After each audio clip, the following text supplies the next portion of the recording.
Welcome everybody to the Battle Network. It's here. It's finally here. Paldea, a new season. Adventures abound. What a great way to kick us off in a brand new season to get us really hyped.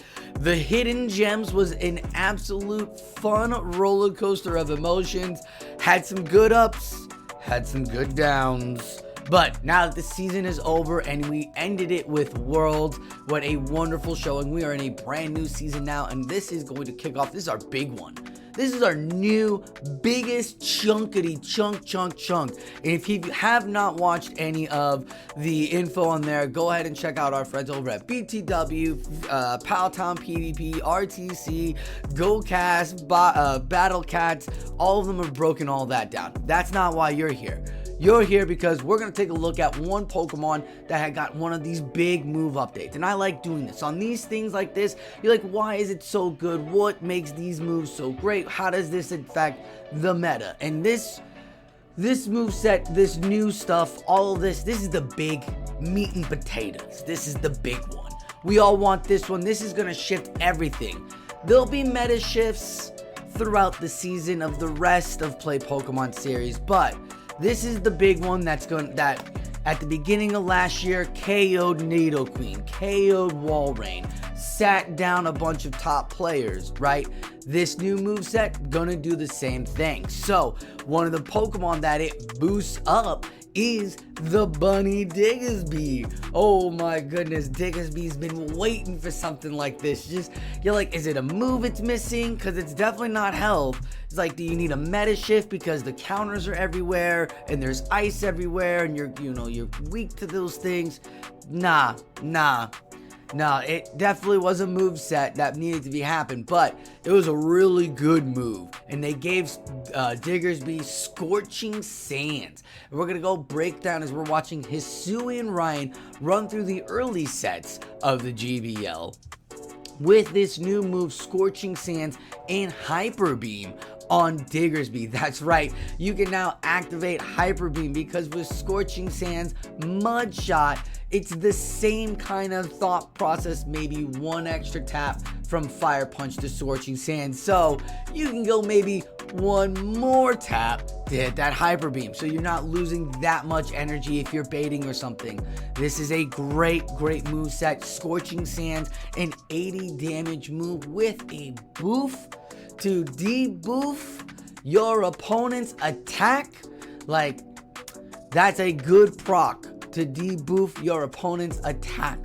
So we're gonna look into the Diggersby now and watch these battles, and I'm gonna give you a little breakdown and information about it. Alright, we're going to jump into the battle. He is bringing a very spicy team with this Diggersby. Got the Galissapod in there with the new X-Scissor boof too. Like, why wouldn't you? Gets the 65 damage now, not just 45. That's a wonderful add-on for X-Scissor. Allows more bug Pokemon to play and have some good time. So he's brought out that, and then brought out the Registeel, as you see here, as his backup as well. Another thick tank there. Maybe draw out the counter with the Registeel, then bring out the Medicham and KO it later. It's Sceptile right there. There we go. First throw, it's a Leaf Blade. Dink. Alright, so let's talk about this Diggersby and why Scorching Sands might actually be just phenomenal for it. I know it's early in the rankings that we're seeing this here, but I'm still playing with it in the 16s, and I'm running into it with numerous amounts of battlers because it gets to these charge moves so quickly with the Mud Shot. It has now reached up to number 36 on PV Pope, getting 19 wins with 43%. This is with the Hyper Beam and Scorching Sands, and same thing with the Fire Punch and Scorching Sands. So to be frank, you can run either Hyper Beam or Fire Punch. They don't really make a difference. Maybe a little more pressure on the ice or a little more pressure on the normal typing, but it's not a big flip. You're not going to lose any matchups by swapping the Fire Punch. You're not going to gain any matchups by swapping the Fire Punch. It is just specifically for that in-game macro, how you want to play it. It really is a great utility Pokemon, this Diggersby. It is so thick. The things that it is weak to, though, are fighting, grass, ice, and water, and we see that everywhere. You tell me when we don't see counter in the Show 6 format. And you know what? With the way Rock is and Carbink being the #1 on PV Poke, teams are going to have grass type. So expect grass typing to come out in the play Pokemon scene. And same with ice and water. I know flying took a back seat. Maybe. We can't officially say that, though. It looks like flying's going to take a back seat with people rocking teams of Carbink and Registeel. So having the Diggersby here, not really scared of the fighting or the grass or the water, because Scorching Sand does do the good amount of damage. The water typing that's out there right now is Swampert, there's Lantern, and none of those want to see Scorching Sands. So you're not really losing any real damage. You're still putting shield pressure. You're resistant to Ghosts, Electric, Rock, and Poison, and that is phenomenal. The tankiness of this thing being able to now debuff your opponent like another Zap Cannon or a Crunch. Not saying they're the same DP or anything, but I'm saying with the opportunity to provide you that as an asset to help out the rest of your team, huge. Look at Registeel's got that attack debuff on this Charizard. Maybe the Blast Burn KOs, maybe it doesn't. Now say you proc the Scorching Sands and proc the Zap Cannon, you're feeling a little Enhoff, right? Look at that. The Registeel would still be alive to get to this next Zap Cannon. Oh, what a catch by his opponent. Now, a good team to have is, this is a really fun team to play, but you are weak to Medicham. I asked Ryan, I was like, buddy, what do you do? And he goes, well, X-Scissor puts that pressure down, and X-Scissor does on that psychic typing. So he's got that for his play. You could have Aerial Ace. He said he was going to try with Aerial Ace.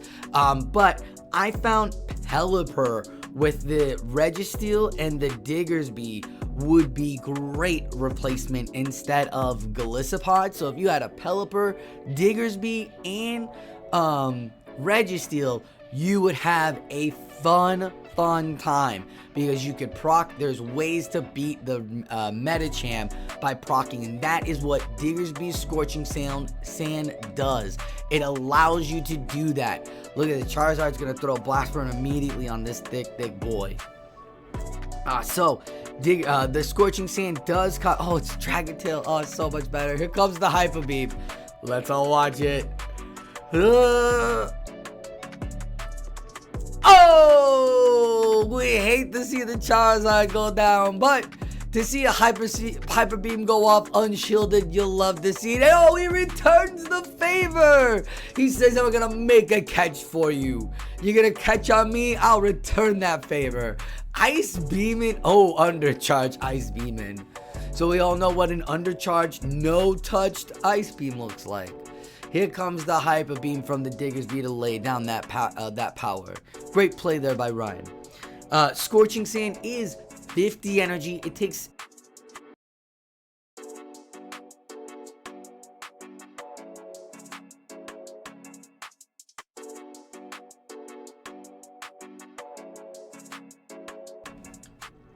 It has 9 energy from Mud Shot, so it builds up real quickly. The 2-turn move, so it takes about 3 seconds to get to Scorching Sands. Like, boom, boom, you got it. 1, 2, 3, and you got Scorching Sands. So this feels really good high pressure. And so knowing that with the 2, and he gets a debuff again. All 3 of his Pokemon are proccing like crazy. There it goes. The play rough goes through. What does he have? It has liquidation. That's right. Golisopod with that liquidation. Like a Crunch.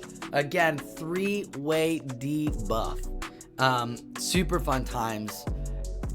This seems like a fun line. And it's up against a really fun line. Garchomp versus Golisopod. So Dragon Tails are going to chunk away. We're going to get back into Scorching Sands as it has been given to so many Pokemon in this matchup, including things like Kanto Ninetales, which now allows it to fight against the rock and force a shield, so Kanto Ninetales isn't useless anymore. There are so many great Pokemon here that just got it done. Believe it or not, this update that we have been receiving in this meta definitely shifted. If you haven't seen it yet, get ready for it. It took out Noctowl. I don't think Noctowl's going to be out of play Pokemon. I don't think it's going to be out of it. I don't think we're going to see it in Pittsburgh. We might, but I don't think it's out of it. But we do know that things like Carbink is number 1. You got Medicham at number 2, or Carbink and Medicham are bouncing back and forth between 1 and 2. Swampert's up there, Lantern's popping up there again. Like, great opportunity Pokemon. Registeel is back up at the top. G-Fist kind of went down a bit, but not too bad.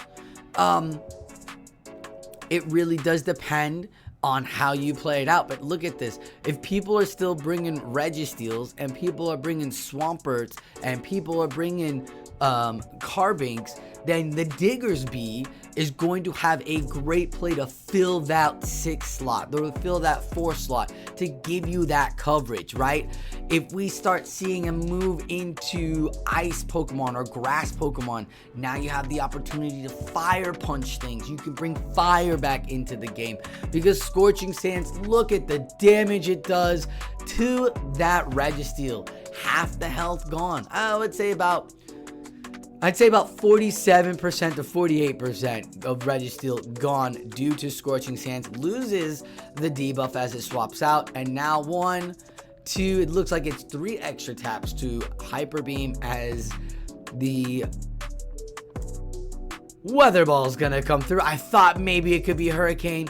Definitely building up. I wasn't keeping track, but Hyper Beam's gonna come through and get either the final shield or do the oppressive damage. Gets the final shield. Here comes the bug typing. The Hyper Beam was still in play if we saw that animation. All of this took place this weekend at the Tucson Comic Con. Just want to say a big shout out and a thank you to everybody who came by the booth and joined us in the Comic Con, watching the battles that we had posted up from Hisuian Ryan, from J-Jan, from Rainfall, all the battlers that showed up this weekend. Great to have you out. Thank you, thank you. Look at what that damage, that's good damage. And thank you for having the Arizona Pogo PvP chapter be there so we can help promote and get our remotes and our community up and running in Tucson and up in Phoenix. And a big shout out to the U of A Pogo crew for being a part of there and helping out and being a part of the community. It was so much fun. As Pelipper, again, Pelipper's so good, takes out the Diggersby with that weather ball. But thank you again to all the people who were there for the tournament. Yes, thank you everybody. It was so great to be a part of that and to have all of this set right at our new season. Oh my goodness. So it was great to watch all these new Pokemons. It was definitely a big old meta shift. You get to play with some great Pokemons now. I'm seeing a lot of Charm coming out. I'm seeing a lot of Pelipper's play. Swamperts have now been a top closer. There's a Goose coming back to play. That's right, with the bird sitting down. I've seen a lot more Trevenants popping up, so maybe that Fire Punch might be the thing to have on your Diggersby as you go into the new season of your adventures that are abound. Thank you everybody over at Niantic for this new wave. This was so much fun. The meta is there. We'll see how it plays out in the Show 6 format this weekend as Pittsburgh is happening. So tune in to the Pokemon Go and be sure to be alert as our first regional tournament is going to show what battlers are bringing, what people thought metas are, and the top 12 Pokemon that we are going to see throughout this season. Thank you to Hisuian Ryan for coming all the way out to the Tucson Comic Con to hang out with the Arizona community and battle it out in the tournaments and providing us this Diggersby footage. He really sold me on it. Diggersby I've played since this weekend, and let me tell you folks, it's the safest thing. I've put it on my teams of 6. I've played with the lines. I'm having so much fun bouncing back between Hyper Beam and Fire Punch. It definitely is a micro you want to play mechanic, so enjoy this new Pokemon with this new moveset, because it is absolutely something you should try as a generalist, and it should be seen in, I'm making the prediction that it will be seen this weekend in a top 8. I'm making that prediction. I know, you're like, what? You got Metachamp still number 1s. You got Poliwraths running around. Swamperts are everywhere. I know, but Scorching Sands is that strong that it definitely helped out this Pokemon. And you can definitely bet that anybody who's rocking Rock or Steel is putting it on the bench when they see this Diggersby. That being said, I hope everybody out there in Pittsburgh the best of luck, and we cannot wait to see what new Pokemon are out there. Hopefully this Diggersby video has helped you feel a little good about playing Diggersby, and maybe understanding why I am so hyped as it being one of the top tier Pokemon now with this Scorching Sands moveset. It definitely is up there, and I hope you get to enjoy playing with it. Good luck out there, all you battlers, as you are building for your adventures abound and climbing through the rankings through this new GBL season. Thank you all for watching the Poke Battle Network. I'm Sosa Flo, and like always, keep on battling.